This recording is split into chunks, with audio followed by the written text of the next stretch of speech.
trying a true hazmat whiskey is something that I have been meaning to get around to for at least a little while now. So I finally got my hands on a sample of true hazmat level whiskey, not just like 139 and change, but over 140 proof. So now I'm going to drink it. Roll the intro.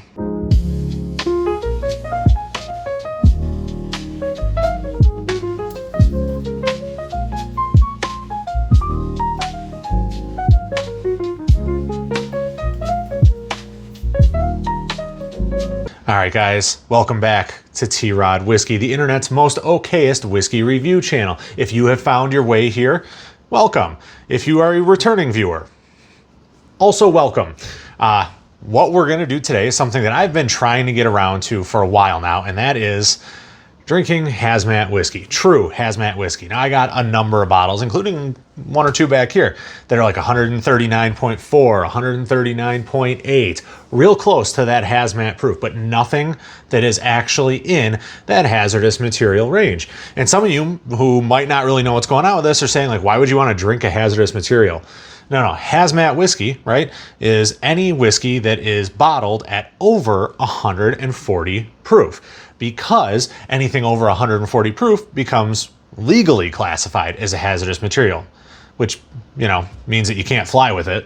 Can't be shipped by plane. It can only be shipped by like car, boat, truck, train, you know, shit like that. So what we have today is a sample. This is Lost Lantern from J. Rieger and Company. This is their straight rye whiskey.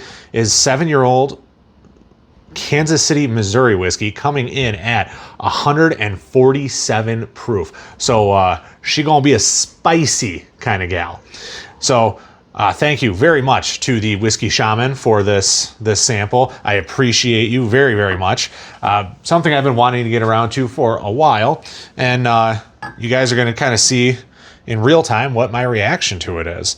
Now, honestly, I don't know a ton about Lost Lantern. I know that they're an independent bottler, meaning they're buying up barrels from different places and kind of either blending it or bottling it and releasing it, or kind of doing their own thing with it. So I guess you'd call them like an NDP of sorts, but they don't actually claim to be producing these whiskeys. They're very transparent on their labels, what distillery it came from, what state it came from. Oh my God, what's going on with the sample? This electrical tape will be the death of me. All right, here we go. Oh my God. Yeah, that's the good stuff. So yeah, they're very transparent about it. They're very open about it. They're not trying to pass it off as their own whiskey. They're just trying to sell really cool barrels and bottles of whiskey. So, that all good? All right. Get this in the glass here. All right, so we have like a dark bronze in the glass. This is, okay. This smells proofy. Like just right off the rip, this smells proofy. Which at nearly 150 proof, it probably should, yeah? But I'm getting like oak and brown sugar. Toasted oak. Some brown sugar, some cinnamon. God, that proof is punchy though. It almost attacks your nose. It stings the nostrils.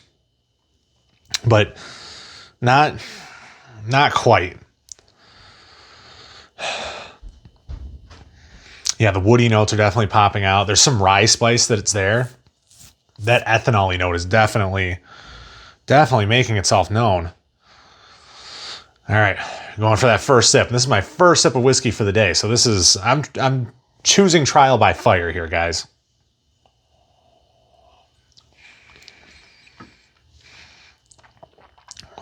Oh, okay.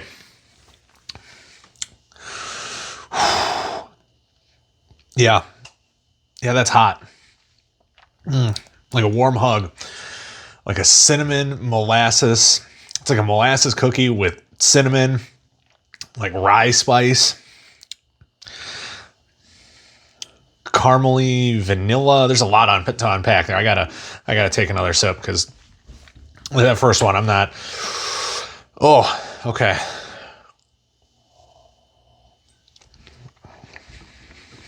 Mm-hmm. Definitely heavy oak and rye. some baking spice. That proof, it's just got like a drying effect on like the sides of my palate. I mean, it's good. That brown sugar, there's like a caramel chew kind of quality to it without the creaminess. And then the finish is like dry oak and rye toast. It's very drying, and I think that's attributed to the high proof point. I mean, I'm assuming that whatever bottle this came out of was not a fresh pop, that there was some oxidation going on, so I don't think that this one needs to open up at all.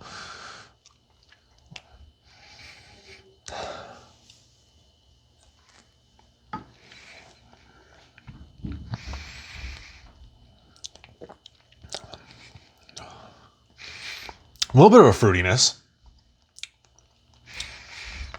So as I drink on, the mid palate's getting a little bit of a mixed berry kind of vibe, like those. You ever go to the diner and they got those little Smuckers, like the little butter containers full of jam?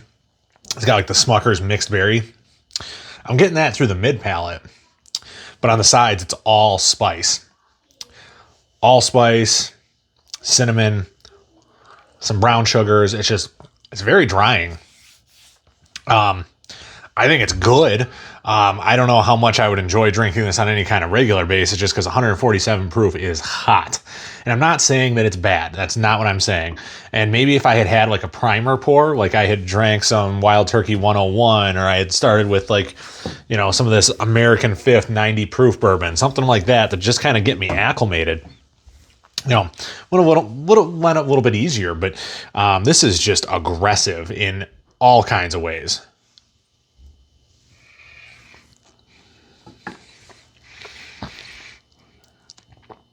And I'm sure I'm not getting all the complexity out of this. So if anybody from Lost Lantern is watching this, please don't crucify me for this. It's just a little bit hotter than what I'm normally used to. I am enjoying it, I promise you. Some of the grimacing facial expressions is just because of the proof. First sip of the day, all that good stuff. I'm getting a little bit more. Let's say about half the sample bottle for later. It's really nice. I can tell that it's complex, and I'm just not able to pull it apart right now. If I had to give this a rating, also, the nose has a little bit of a maple wood note to it. It's not quite pancake syrup, but it's definitely maple.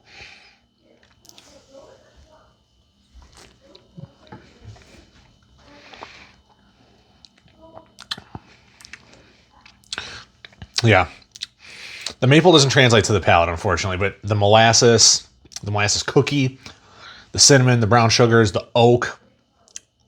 I mean, it's good. I'm just having trouble making my way past the proof. For me, I'm going to say this one's probably like a 6.6. No, that's too low. 6.8. Let's go with an even 6.8. And again, it's just because I can't get past the proof. I wanted to do this. I thought that I would enjoy higher proofs. And by higher proofs specifically, I mean Hazmat. And this one's just, it's a lot for me.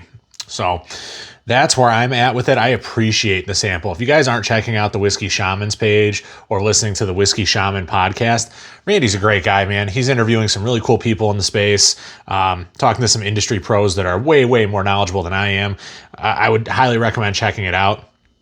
Thank you again for sending me this sample, the sponsor of this video, as you would. But that's what I've got, guys. I'll see you next time. Cheers.